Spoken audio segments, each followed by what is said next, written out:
Halo guys, balik lagi sama gua Lucky ID. Seperti biasa sebelum mulai videonya, buat kalian yang sudah dukung channel Min selama ini, terima kasih banyak. Buat kalian juga yang belum subscribe, silahkan di subscribe karena subscribe itu gratis, tidak bayar. Dan buat kalian juga yang sudah donasi, terima kasih banyak, semoga dilancarkan rezekinya, amin.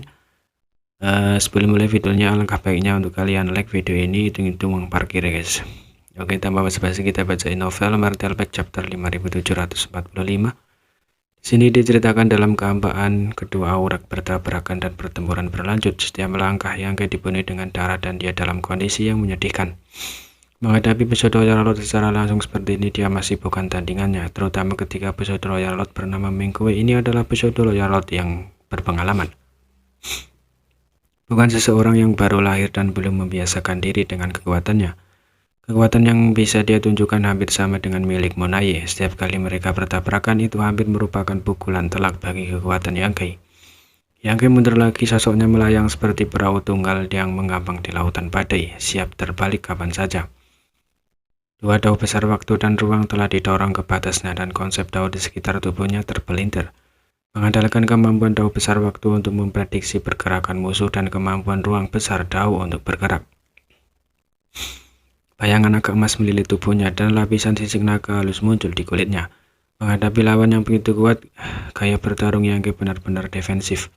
Sisik naga dapat mengurangi banyak kerusakan dan bayangan naga yang melilit tubuhnya tidak digunakan untuk menahan serangan Mengkoe, melainkan untuk menyembuhkan luka-lukanya. Bahkan teknik rahasia Evergrande menjulang yang megah yang tidak digunakan selama bertahun-tahun digunakan.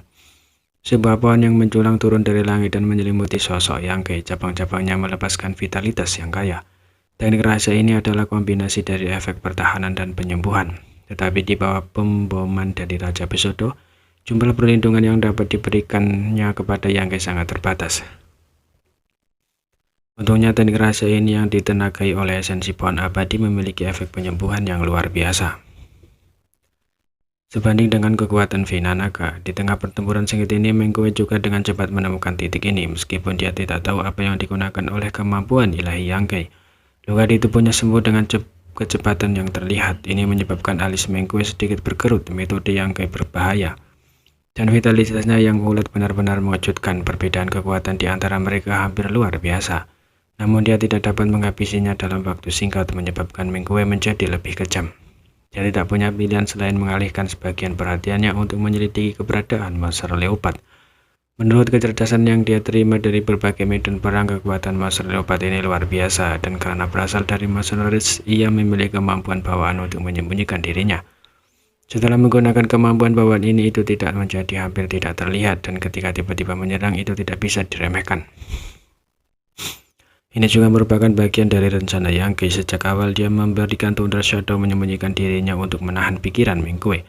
Meskipun kekuatan Thunder Shadow tidak buruk, dia tidak melampaui Orde ke-8 biasa seperti Yangkei. Menghadapi episode Royal Lot seperti itu, bahkan jika dia benar-benar menyerang, itu tidak akan memiliki banyak efek dan akan disertai dengan resiko besar.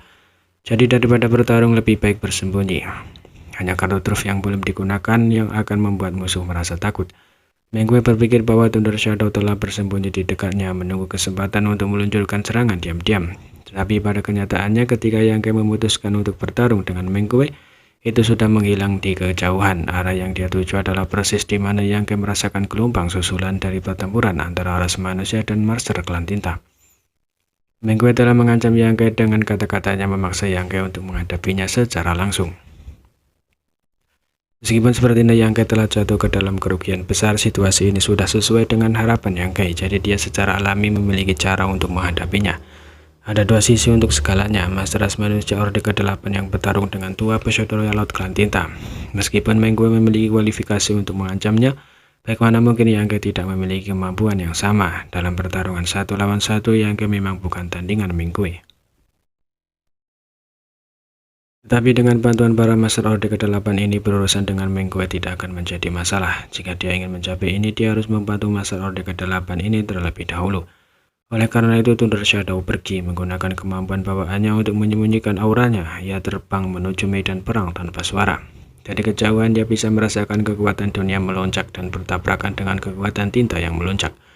Lebih jauh ke depan dia melihat 4 Master Ras Manusia Orde ke-8 membentuk arah 4 arah dan bertarung melawan Raja Semu. Situasinya agak tidak menguntungkan bagi ras manusia. Melawan seorang ahli seperti Pseudo-Loyalot dari klan Tinta, para Master Orde ke-8 ras manusia harus membentuk area 5 arah agar memenuhi syarat untuk bersaing dengannya. Area 4 arah masih agak kurang ketika Thunder Shadow tiba, meskipun keempat Master Orde ke-8 bekerja sama dengan sempurna untuk membentuk informasi pertempuran. Mereka masih dalam posisi yang kurang menguntungkan. Masih ada beberapa potongan mayat klan Tinta yang berserakan. Jelas tentara klan Tinta di dekatnya yang menyadari keributan itu akan bergegas untuk membantu, tetapi mereka semua telah terbunuh. Meskipun situasinya agak tidak menguntungkan, keempat Master Orde ke-8 tidak dalam bahaya besar untuk saat ini. Mereka bukan penurut, masing-masing dari mereka telah mengalami pertempuran hidup dan mati yang tak terhitung jumlahnya. Jadi mereka memiliki rencana sendiri untuk menghadapi situasi ini. Momentum keempat orang itu seperti pelangi, mereka semua mempertaruhkan nyawa mereka. Serangan mereka sangat ganas dan kejam, menyebabkan Raja Pseudo merasa agak tertahan. Jadi jika dia bisa menguatkan hatinya dan mempertaruhkan nyawanya, itu kemungkinan besar dia bisa menghabisi keempat Master Orde ke-8 ini. Tapi jika dia melakukannya, dia harus membayar harga yang mahal, atau setidaknya menderita luka berat. Di dalam dunia tunggu alam semesta ini, jika Pseudo-Loyalot yang terluka parah bertemu dengan ras manusia lainnya, dia pasti akan mati. Dia telah mempertaruhkan nyawanya untuk menjadi Pseudo-Loyalot. Jadi bagaimana mungkin dia bisa menempatkan dirinya dalam situasi berbahaya seperti itu? Pada saat itu dia akan berada di atas Munaye. Lagi pula Munaye dan Yangke telah bertarung selama bertahun-tahun, namun mereka tidak bisa melakukan apapun padanya. Di sisi lain, klan Tinta telah menderita banyak kerugian, kehilangan banyak sumber daya, dan kehilangan banyak tuan.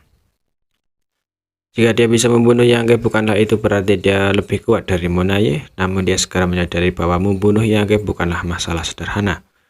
Kekuatan orang ini memang lebih rendah dari miliknya, tetapi dia mahir dalam prinsip beruang dan mahir dalam melarikan diri. Bahkan Loyalot sendiri tidak dapat melakukan apapun padanya. Jadi jika Yangke melarikan diri, di mana dia akan menemukannya? Dengan tergesa-gesa, Menggue mengirimkan serangan telapak tangan. The Wolf Shot memenuhi udara saat alam semesta terbalik. Tetap ketika sosok Yangke akan menghilang, Yangke membuka mulutnya dan meludahkan seteguk darah. Memutar kepalanya, dia meloroti Menggue yang menyerang dari belakang. Prinsip beruangnya sekali lagi berfluktuasi dan sosoknya menjadi kabur. Menggue berteriak dengan cemas, "Jangan lari!" Namun tidak ada yang bisa dia lakukan. Dia hanya bisa menyaksikan Yangke menghilang tanpa jejak. Hatinya dipenuhi dengan frustasi. Merasa bahwa dia telah bertindak terlalu tergesa-gesa. Jika dia tahu ini akan terjadi, dia akan diam-diam menyelinap dan menangkap Yangke. Namun untuk Pseudo-Loyalot yang mengandalkan teknik rahasia klan Tinta untuk mencapai level ini, mereka tidak dapat mengontrol kekuatan penuh mereka, sehingga mereka tidak dapat menyembunyikan